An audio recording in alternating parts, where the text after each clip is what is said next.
Check it out! I got a new One Piece shirt! Yay! Don't worry, I still have the jacket. I know everyone's like, okay, that's a great shirt, Tekking, but the jacket! I'll be putting the jacket on in a second. I just wanted to show off the shirt. Because I was looking in my closet the other day, and I found it odd that despite the fact I have a YouTube channel with almost 700,000 subscribers at this point, where the main focus is talking about One Piece, and I've made hundreds of videos about the subject, I own like 2 One Piece shirts that I've actually purchased myself. Fans send me a bunch, but sometimes the sizes aren't right. But yeah, I have 2. So I went to the mall. I went to a mall. I went to a Spencer's and a Hot Topic. I know, and I bought some One Piece shirts. So there's that. Okay. And for those podcast listeners out there that, can't see the shirt, I will describe it to you. On the front, you have Luffy holding his meat in his right hand. And then in his left hand, he's holding like a shaft or a rod, as it were. And there's a banner attached to the rod. So there we go. That's the best way for me to describe that shirt. Okay, well, we got a fun video for you all today. We're going to be talking about some admirals. The admirals! Admirals! Everybody likes a good admiral discussion, so let me throw this jacket on and we'll get right to it. All right, jacket equipped, let's go. All right, this is going to be a video about the age of the admirals. Well, Akainu is in his mid-50s. Actually, that's a fun little question for you. Who is the oldest admiral? And I'll even include Aokiji into this ranking as well. Who is the oldest? Well, okay, I guess if that's the case, then Sengoku would be the oldest because he was an admiral at some point. Okay, out of the current admirals, including Sakazuki as the fleet admiral, so Sakazuki, Kizaru, Fujitora, and Aramaki or Green Bull, who is the oldest, okay? Vote now. Not voting, it's more of just answering a question, but okay, there we go. It's actually Kizaru. Kizaru's actually the oldest, which surprised me. I actually thought it was going to be Akainu because he's like the fleet admiral now, so I thought he was going to be the eldest, but no. So Akainu is actually 55 years old. His birthday is on August 16th, so Akainu's birthday is coming up, ladies and gentlemen. You better start thinking about what you're going to get him. Holy shit, what do you get Akainu for his birthday? Maybe that's what Aramaki was trying to do. He's like, Aramaki, he's sitting around and he's like, I want to impress Akainu, Sakazuki as much as I possibly can. His birthday's coming up. He's the kind of guy, like, whenever his birthday comes around the office, people try to cheer him up. People are like, happy birthday, Fleet Admiral. And he's there just smoking his cigar, like, I don't give a shit about my birthday. Just like, okay, I'm sorry. Like, the secretaries try to, like, maybe give him like a little fruit basket or something, and he just melts it, and he's like, I don't care. And then Aramaki's there, and he's like, he hasn't had very many happy birthdays. I'm going to figure out a way to make him really happy on his birthday. I'm going to go fetch the head of Straw Hat Luffy from Wano. I'm going to bring it back, and I'm going to gift wrap it and throw it right on his freaking desk, like Seven style. You know what I mean? And like, he'll open that up, and he'll just be like, Aramaki, you shouldn't have. So that's what he was doing. But you got to start thinking about a present for Aramaki. Next up, we have Fujitora, who is 54 years old. His birthday is actually coming up as well. It's on August 10th. You have less time for Fujitora, but I'll tell you what, Fujitora would probably be easier to shop for because, he's blind, so you could pretty much just get him anything, I guess. You could get him some fine art and just be like, oh yeah, it's beautiful art. It's marvelous. You can hang it in your office. It would look great. It could literally just be a blank sheet of poster board or whatever. I mean, that's for Fujitora. So Kizaru is 58. His birthday is on November 23rd, so you have a little bit of time left there. And Aokiji, no longer an admiral, but he is 49 years old, and his birthday is coming up on September 21st. So there you go. Now, as for Aramaki, we do not know his age and birthday yet. That'll probably be revealed in like the next data book, or if there's an expansion to the Vivre cards or SBS, something like that. I will say Aramaki just looks like a lot younger than the rest of the admirals. All the other admirals, most of them are in their 50s. Aramaki might be the youngest. He might be like in his mid-40s, which explains why he's a little bit more extreme, a little bit more, he's going through his rebellious 40s. You know what I mean? Like, that's how it is for Aramaki right now. But no, that was just a joke. We are going to be talking about the actual, like, age of the admirals. Very much like how after Dressrosa, I don't think this was ever, like, an official saga, but there was a lot of promotional stuff around it, like we're entering the Four Emperors saga. Like, remember that, like, when the Straw Hats were going up against Big Mom, and then they were going up against Kaido, well, Kaido and Big Mom, right? So it was like, oh, this is the Four Emperors saga. This is the moment where the Straw Hat Pirates are going to go up against the Yonko, and they're going to win, and then they're maybe going to become Yonko at the end of it. And they did, okay? So that all happened, all right? So now, I think with the the arrival of Aramaki, Oda is really starting to get us to like, okay, listen, the Yonko, yes, Luffy did defeat Kaido and Kid in Law did defeat Big Mom, but there's a lot of heavy hitters still left in the world, guys. Do not think for a moment that that means that like this is going to, they're just going to be able to coast from here on out, you know? Like Luffy beat up Kaido. All right, well, every other enemy after this point is just going to be weak sauce. You know, Luffy's going to go gear 5th, turn into a giant, throw a lightning bolt or two, get a monkey god gun, and he'll be able to finish off anybody, anywhere, anytime, all right?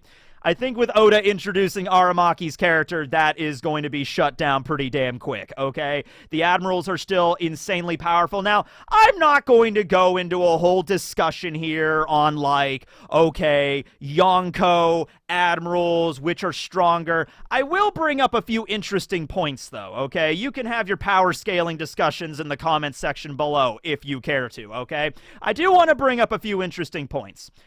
Number one, it seems the majority of the Admirals have Logia powers, whereas the Yonko, only one of them has Logia powers, okay? And that would be Blackbeard, who has the Yami Yami. But even in Blackbeard's case, the Yami Yami no Mi is a little bit of an unusual Logia. It is technically that, but he can't turn intangible. In fact, he actually receives damage and pain a lot worse than most people because of the Yami Yami's nature, but it is technically a Logia, okay? So Big Mom had a Paramecia Soul Fruit. Kaido had the mythical Dragon Fruit. Shanks does not have a Devil Fruit because he's such a badass. He doesn't need one. He just needs his Conqueror's Haki and a sword. That's it, all right? He'll take over the world. Whitebeard had a Paramecia, right? So obviously there's that case. And even right now, Luffy has a Mythical Zone and Buggy has a Paramecia. So even still, there's no, Yonko that has a Logia other than Blackbeard, okay?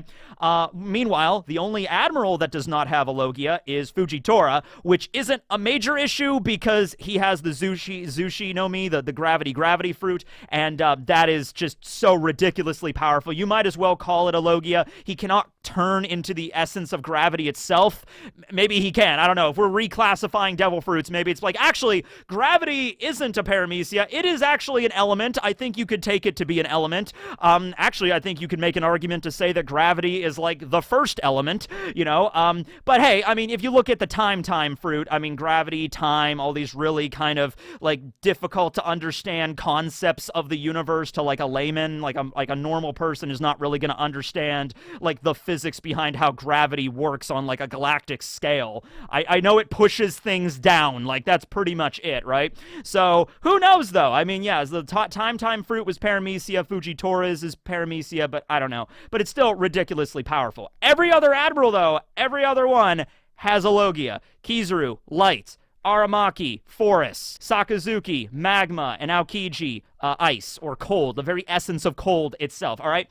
And on top of that, I also want to bring up, they are masters of their Devil Fruits, okay? Not to say the Yonko were not, but all of the Admirals, not only do they have insanely powerful Devil Fruits, most of which being Logias, they are masters of the Logias, okay? Look at Punk Hazard. See how that island got warped and changed permanently after only a 10-day fight between Akainu and Aokiji.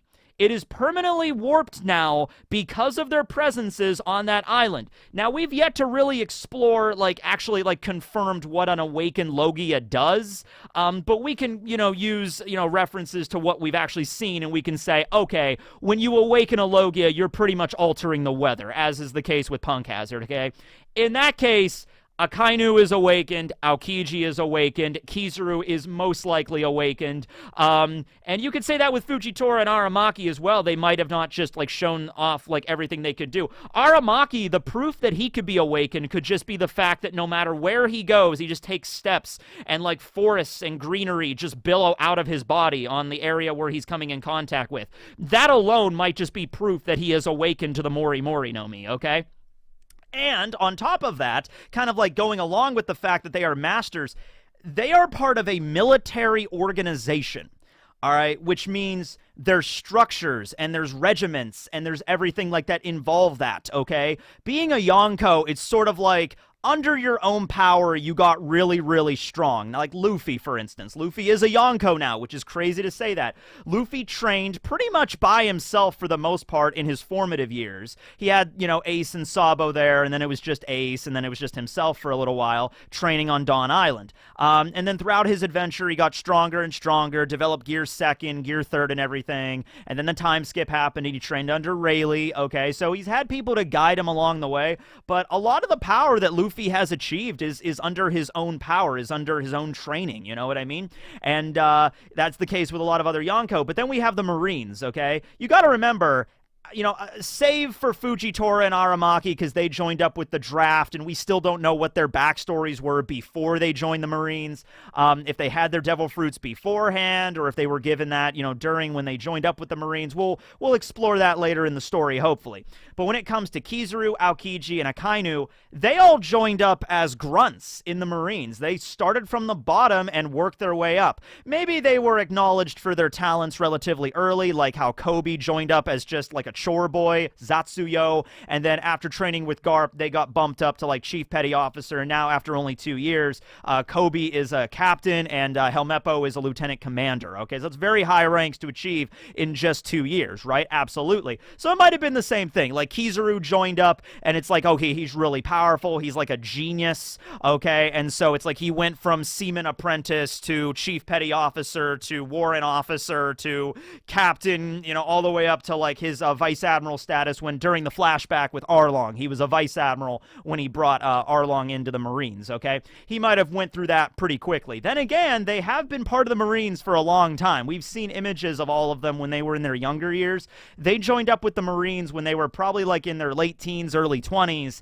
The flashback with Arlong took place a little bit over 10 years ago, like 11 years ago or something like that, which means Kizaru would have been like in his late 40s when he brought Arlong in, and he was a vice admiral at that point. So he might have been, but then again, you got to remember, like when you're going up through the ranks, you might be able to hit vice admiral relatively quickly. Like look at Smoker. We don't know how long Smoker was in the Marines, but he hit vice admiral when he's in his mid 30s. But after you hit that rank, there are only 3 positions for the admiral slot, okay? And if they're already filled, then you can't go up any higher than that, okay? That's the reason there's like dozens of vice admirals, but there's only 3 admirals. That's the reason. There's only 3 slots, okay? So Kizaru could have been a vice admiral for like 20 years before he was finally promoted to a proper admiral status, until one of the other admirals either retired or got killed or something, and then or got like relieved for some other reason, and then he took the position, okay? So I'm just throwing that out there, like raw training under your own power for the most part versus you are part of a highly structured military organization that is going to like, okay, Kizaru, Sakazuki, or I guess Borsellino, Sakazuki, Kuzan, you're all really powerful. I see, promise in you. You're going to train every day to become vice admirals, and then you're going to be admirals someday, right? I'm just saying it's a very different kind of environment, okay? Which might actually lead to having way more of a control over their devil fruits. Because also, out of like the Marines have been around for 800 years. They've been around for the same length of time that the world government has been around. And this is the prime fighting force of the world government. There's the cipher pull and everything, but the Marines are the largest, and they're the most imposing military force in the world, right? Okay, so you'd imagine it's under the world government's best interest to go out there into the world, find these really powerful Logia fruits, which are one of the rarest categories and the strongest potentially, and then you're going to give those to the Marines, and then you're going to make damn sure they know how to use those Logia powers. So you could have, honestly, it would be interesting if like the previous admiral before Kizaru had the Pika Pika no Mi, and then he ate it, and then he trained with it for 40 years, and then maybe he died or something, but not before, like, teaching everybody, like, this is how you use this power, or writing an instruction booklet on, like, here's how the Pika Pika no Mi works, okay? So eventually when he dies or whatever, I just thought of something really dark, like, what if an admiral gets really old? What if they, like, kill the admiral so they can get the fruit and give it to somebody that's, like, a newer model, so to speak? That's kind of dark, but I don't put it past the world government to do something like that. But my point is, like, okay, these are people that have used Logias in the previous generation. They're going to teach you how to use your fruit. You're going to train with this constantly night and day until you have a complete mastery over this Logia, okay? versus Blackbeard, who Blackbeard, he knew which fruit he wanted to get his hands on, the Yami Yami no Mi. He looked at it in the book, he studied it, he knew all the abilities, but when he got his hands on the Yami Yami no Mi, he had no one to help him. No one was going to teach him like how to use the ability. That's all on Blackbeard's own merit and whatever. And he was able to do a lot of stuff with it, but who knows? It's kind of like, that age-old question, like what happens if Big Mom would have joined the Marines? Because that's kind of back when Mother Caramel was going to sell all the kids to the world government. That's like she was a trafficker. That was what it was going to happen. It was going to be Big Mom join the Marines, and then she might have raised to the point of being an admiral, okay? And, she might have not have gotten the soul fruit in that regard. She might have maybe gotten a Logia or something. It's kind of weird. I do need to do a what-if scenario on that. Like, what if Big Mom would have joined the Marines? She easily could have achieved the rank of admiral. She might have had, she might have been the one with the Mori Mori no Mi. Who knows, right? I can actually see her with that. Big Mom with the ability of the forest fruit on that scale, kind of very similar to sort of the stuff she's doing already with like the Witching Woods at Totland and everything, right? Okay. So with all that being said, and obviously not getting too much into it, I'm just going to say that the admirals probably have a little bit more control and finesse and professional training with their devil fruits. Like, is that fair to say? Not to say anything against Kaido. Kaido had his devil fruit for decades, and he was able to use it to splendid effect. I'm just saying that, maybe if Kaido was, like, doing a little bit more of, like, the regimented Marine kind of training for years, like, if Kaido was a Marine, he might be using his dragon fruit in a much different way as a Marine Admiral than as a Yonko. I guess that might be fair to say something like that. He would still have his Boro breath and everything. He just might have developed a different way to take it. You know what I mean? Just like how I'm sure like Sabo is going to take the Mera Mera no Mi in a different maybe direction than Ace did. Yeah, Sabo's still going to have the Fire Fist technique and everything, but maybe Sabo might figure out a way to use the fruit in a way that Ace never thought of. Okay, and that's not to diminish Ace using the fruit. It's just that Sabo is a different person. You know what I mean? Something kind of like that. Okay. So, let's talk about this. In the last chapter, after Shanks, sent off his, like, lightning storm of Conqueror's Hockey, and Aramaki just kind of, he has an accident, okay? We've all been there. And he's like, all right, I'm done. I'm leaving, okay?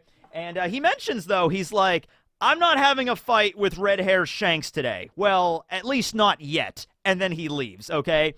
Implying that Aramaki, he's not completely against the idea of fighting Shanks. It's not like Aramaki. I mean, Aramaki was definitely, shocked by Shanks being there. His expression definitely shows that. But his words kind of imply, and it might just be boasting, who knows, like just to save face for the admirals and the Marines or whatever. But it's implied there that, like, Aramaki might actually fight Shanks at some point. Like, that might just be straight up foreshadowing right there. And, it's not going to be, like, a one-sided fight for either of them. You know what I mean? It's not like Shanks is just going to walk in there, cut Aramaki in half, and then just keep walking, And likewise, it's not like Aramaki can just do his forest thing, drain Shanks of all his nutrients, and then call it a day. It's going to be a fight, you know what I mean? So, yeah. The idea goes, though, that perhaps with the admirals, like the way that they're being set up and everything, like, okay, can Luffy handle them? And I did a whole video on that of, like, Luffy versus the admirals and how he would stand against them. So go check that video out for, like, a full, perspective on that. But we had Luffy, Sanji, Zoro, and Jinbei all hanging out on the edge of the Flower Capital, which makes sense because they're all the ones of the crew that have really good observation. And they're, like, sensing the battle down below. And they're, like, sensing the fact that, like, Aramaki's there and the Scabbards and Momo and Yamato are fighting him. And then at the end, when Aramaki leaves, they're very calm about it. They don't seem very terrified by the fact an admiral just stomped on their island. So they're a lot more confident than, I guess, when Aokiji showed up. Like, when Aokiji showed up at Long Ring Longland, pre-time skip, he dominated the Straw Hats, okay? And there was a real sense of fear there. There was a sense of fear on Luffy and the rest. Like, when Zoro, Sanji, and Luffy try to attack Aokiji all at once, Sanji goes to kick him, Zoro goes to cut him, and Luffy just goes to punch him right in the gut. And then all at once, Aokiji freezes all of them. And there's that sense of, like, holy crap, we can't beat this guy. Luffy says as much, like, right away. He figures it out, like, we can't win this fight. You guys get back to the ship, you help Robin out, I'll stall him or I'll do whatever I can, okay? And then Luffy ends up losing as well. At Marineford, Luffy has certainly gotten stronger since the last time they fought, but I think Luffy was still very, very aware there is no way he could take an admiral in one-on-one fight, okay? And he did that whole thing with the mast where he grabbed the mast, and he's like, Jinbei, I need you to throw me over the retaining wall, and Jinbei's like, all right, bam, and he lands, and he uses the mast, because Luffy understands that, like, okay, I'm not going to be able to beat the Admirals. They're way too strong, and they're all three of them together, so that's a death wish. I'm staring down death, but I need to get past them to get to Ace. So it's like, okay, the best I can think of is just take a giant ship mast, throw it at them. Maybe that'll distract them for just a second or two for me to just gear second past them. And if I remember correctly how this went, he lands, throws the mast at them, Aokiji freezes it. Then Luffy uses Stamp Gatling, I think, to break it up into a bunch of pieces. All the admirals just turn into their respective elements, and the mast just flies through them. And then Luffy tries to use Gear Second to, like, get away.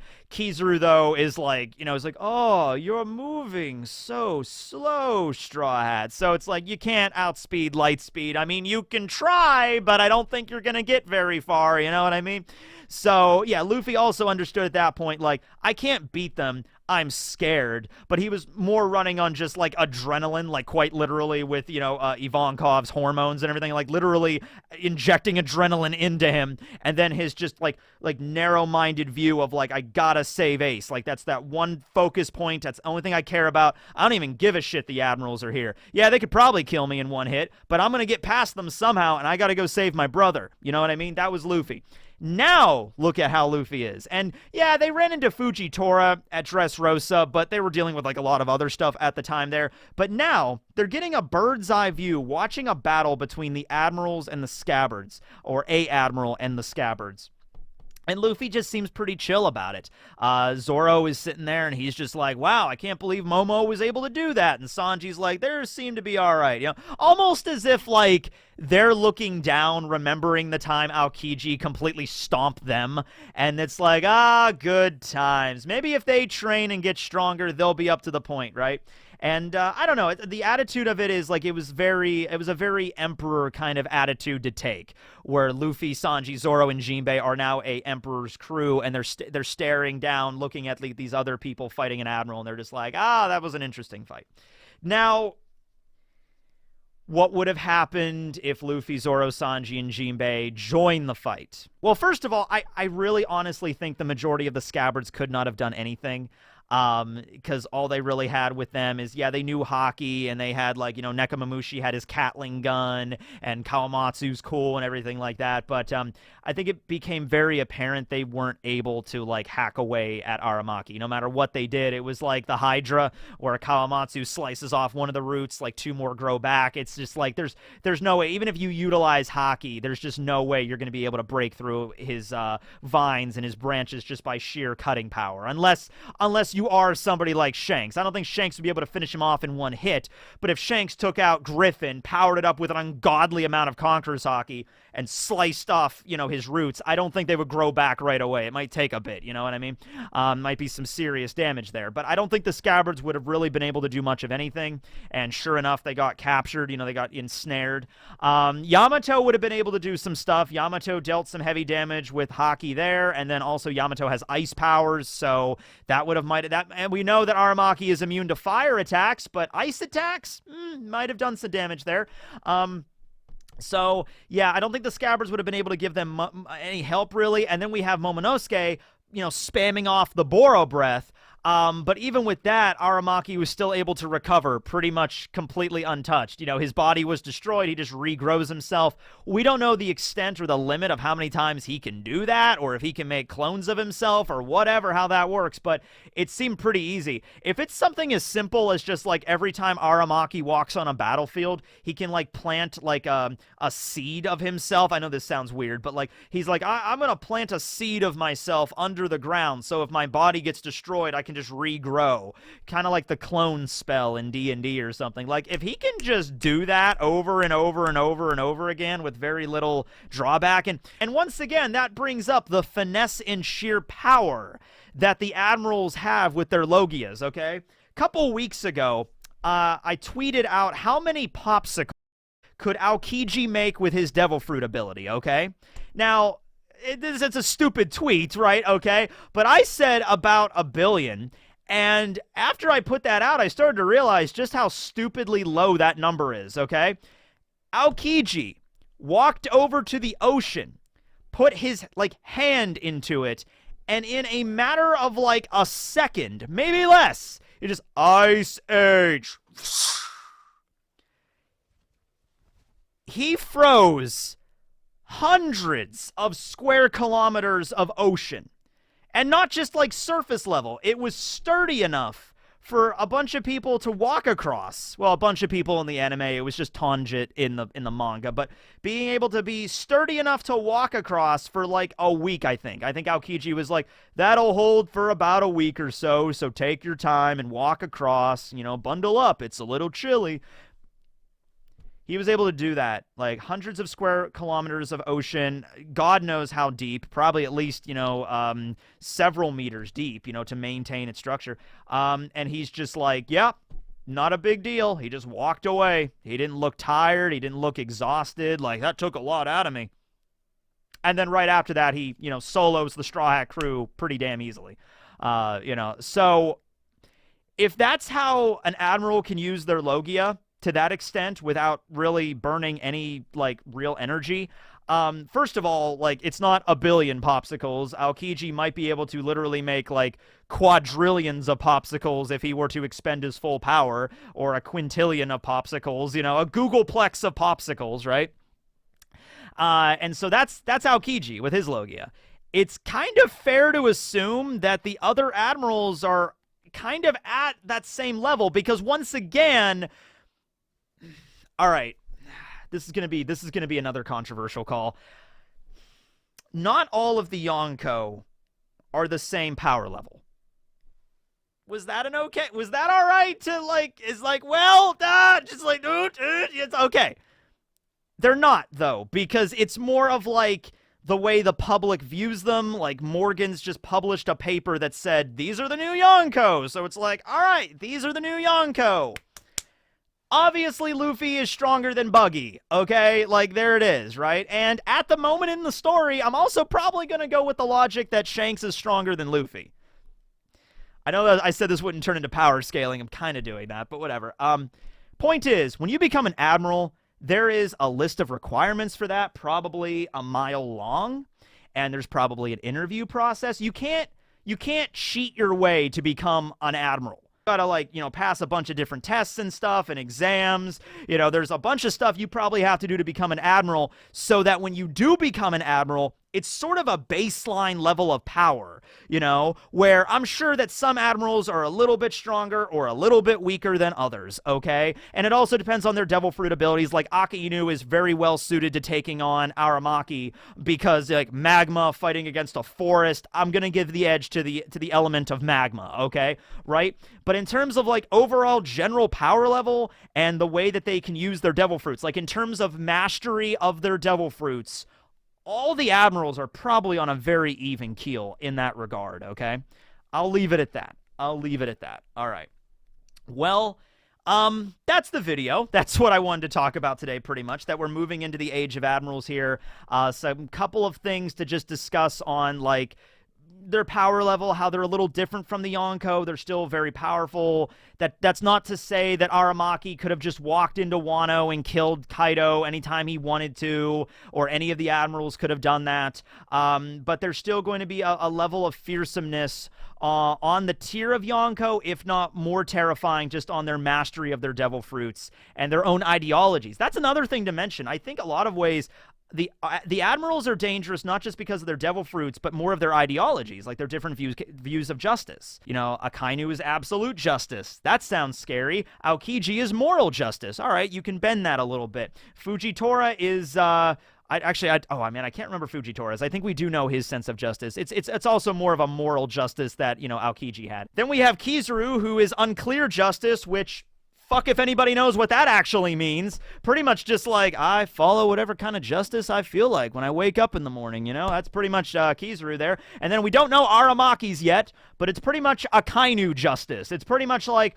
whatever I think will like make Akainu happy and make me like, you know, get that, you know, that pat on the head of just approval or the thumbs up of like, good job, Aramaki. You know, he's like, yes, Akainu-sama. You know, that's pretty much what his sense of justice is at the moment. And it's very brutal. So that also, don't overlook that. Anyway, thanks for watching the video, everyone. Now we move on to KOMODO Dragon Facts. I don't have an intro for KOMODO Dragon Facts yet, so I'm just gonna be like, KOMODO Dragon Ball Z! KOMODO Dragon Facts, oh yeah! Alright, so today we're gonna be talking about the whole, you know, Venom thing, alright? So, this is sort of like an old folk tale. It's like, it's a folk tale. You know, they sing songs about the KOMODO dragons biting people.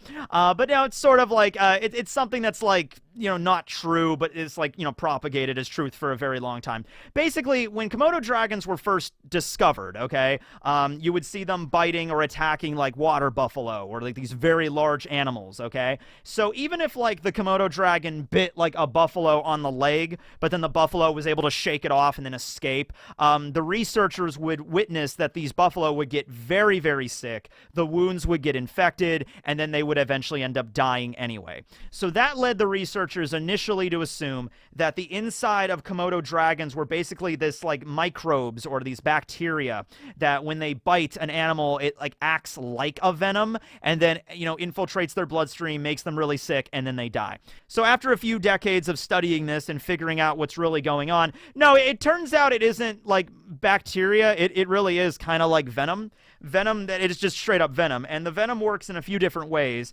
First up, there's an anticoagulant in there, so if a KOMODO dragon bites you, which, God, that would be a horrible way to go out, but if a KOMODO dragon bites you, your blood's not going to clot, which means it's going to just keep bleeding, which means you're probably going to die of blood loss.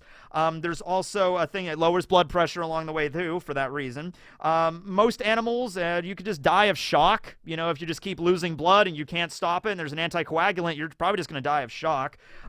It also has serrated teeth. So just imagine getting bit by a serrated bread knife, and so it just chomps into you, and it... I mean, it's not just a little bit of like a pinprick or whatever it's leaving on you here. It's going to like tear off your flesh. And the last thing is, because we mentioned last time, they prefer eating carrion, so they're like scavengers. You know, they are eating a lot of dead flesh, and the KOMODO dragons are going to be fine because they've evolved to that, okay? That's what they enjoy to eat. But let's say a KOMODO dragon just finished eating this rotten, decaying, bacteria-infested corpse of a deer, you know, and they got all that crap in their mouth. They'll be fine, and then they go bite a water buffalo or something, like... The anticoagulant on top of, you know, losing blood pressure, going into shock, and the serrated teeth, plus all of this other bacteria from all the dead flesh they've been chomping on for the last few days. Yeah, whatever it bites is probably going to die, even if it manages to get away. From blood loss, shock, or just an infection, they're going to die in some way or the other. So the moral of the story is, if you see a KOMODO dragon, run. Yeah, that's pretty much where we're at right now. Okay, well, I hope to continue KOMODO Dragon Facts. Thanks for watching, everybody. Tekking signing out.